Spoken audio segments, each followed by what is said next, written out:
বহুত দিনৰ পিছত মই এনেকৈ কেমেৰাৰ আগত আহিলোঁ কাৰণ মানে বহুত দিন হ'ল মই ভিডিঅ' বনোৱা নাছিলোঁ 3 মাহ মান হ'ল চাগে নাই বেছিয়ে হ'ল ইউটিউবত মই ভিডিঅ' একেবাৰে দিব পৰা নাই কাৰণ এইবাৰ মই মানে 6 চেম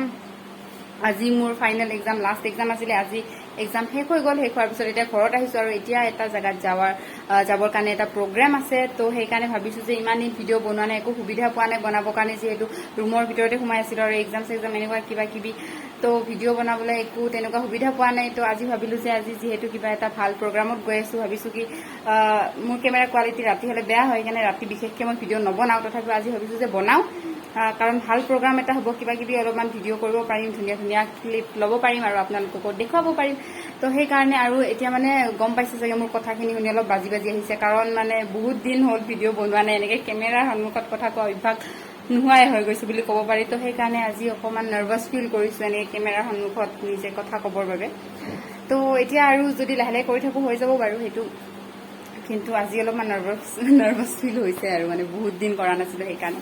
তো যি কি নহওক এতিয়া ভিডিঅ'টো ষ্টাৰ্ট কৰি দিছোঁ আৰু এতিয়া টাইম হৈছে 7টা বাজি গ'ল আৰু আজি 18 জুলাই তো এতিয়া ভিডিঅ'টো ষ্টাৰ্ট কৰোঁ আপোনালোকে চাই থাকক মই ক'ৰবাত যাম আপোনালোককো লৈ যাম কি হয় দেখুৱাই থাকিম প্ৰায়ভাগ ভিডিঅ' মই বেক কেমেৰাই দিয়ে ল'ম যিহেতু ফ্ৰণ্ট কেমেৰাটো আৰু বেছি বেয়া হয় তো বেক কেমেৰাৰ ক্লিপবিলাকে দেখা পাব আৰু চাই থাকিব আৰু ভিডিঅ'টো কিবা কিবি দেখুৱাই থাকিম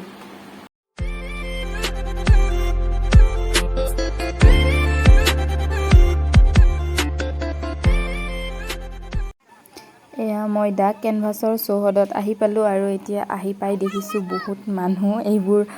চব দৰ্শক হয় দৰ্শকসকল আহি আগৰ পৰা ৰখি আছে যিহেতু আজি ডাক কেনভাছৰ তৰফৰ পৰা 2খন নাটক প্ৰদৰ্শন কৰা হ'ব এ গ্ৰুপ আৰু বি গ্ৰুপৰ সেইকাৰণে দৰ্শকসকলে আগৰ পৰা আহি ৰখি আছে অকণমান পিছত নাটক ষ্টাৰ্ট হ'ব এতিয়ালৈকে ষ্টাৰ্ট হোৱা নাই যিহেতু আৰু ময়ো তাৰ ভিতৰত ময়ো এজন দৰ্শক হৈ আহিছোঁ আজি যিহেতু আমি ছিনিয়ৰবোৰে নকৰোঁ জুনিয়ৰবোৰে কৰিব আৰু আমি চাম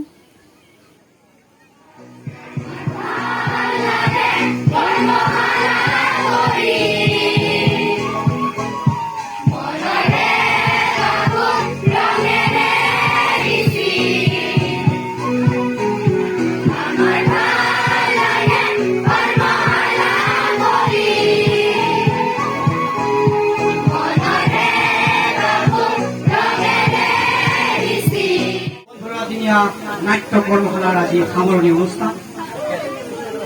আৰু এই সামৰণি অনুষ্ঠানত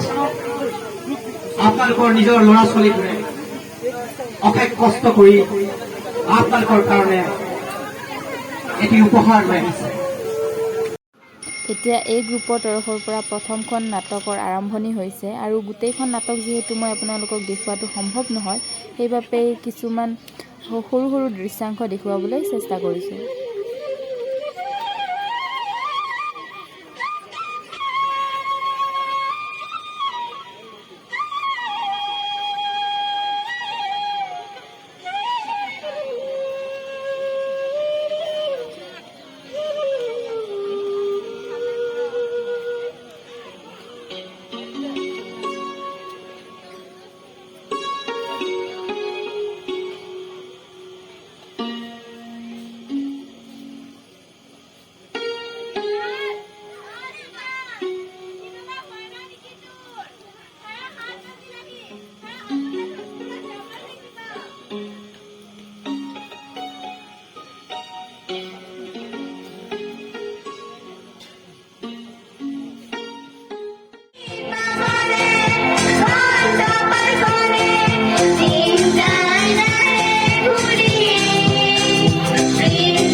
ফালৰ পৰা মই আপোনালোকক ফ্ৰণ্ট ষ্টেজৰ দৃশ্য দেখুৱালোঁ। এতিয়া ভাবিছোঁ যে অকণমান বেক ষ্টেজৰো দৃশ্য দেখুৱাই লওঁ। সেইফালে মঞ্চত নাটক চলি আছে আৰু এইফালে বেক ষ্টেজত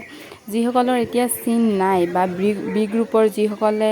এতিয়া এইখন নাটকত নাই, তেওঁলোকে ৰেডি হৈ আছে আৰু ইয়াত ৰখি আছে, সাজু হৈ আছে তেওঁলোকৰ চিনৰ বাবে।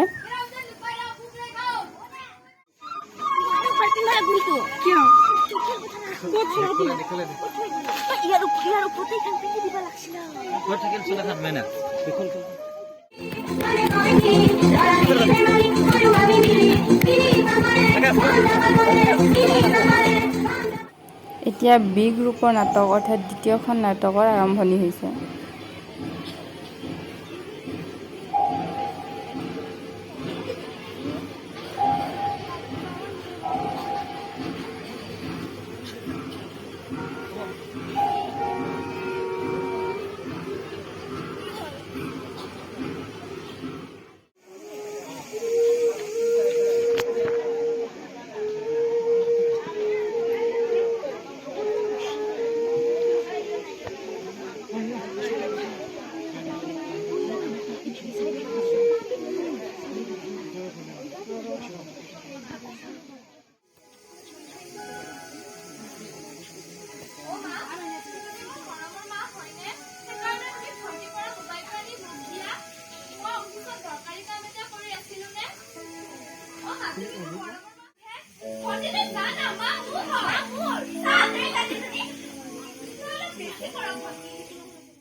কিন্তু মোৰ মায়ে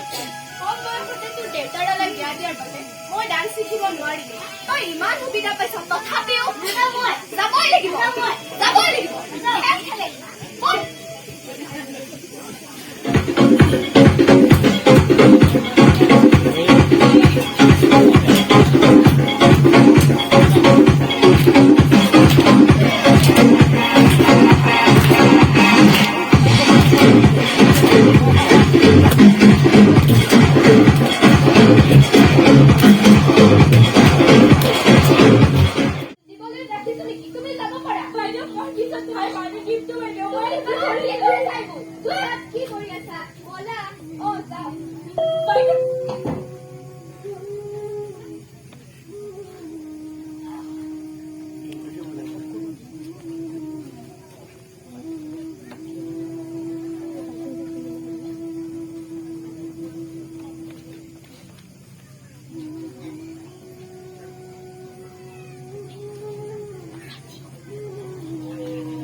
নাটক দুখন সফলভাৱে হৈ যোৱাৰ পিছত এতিয়া ল'ৰা ছোৱালীসকলৰ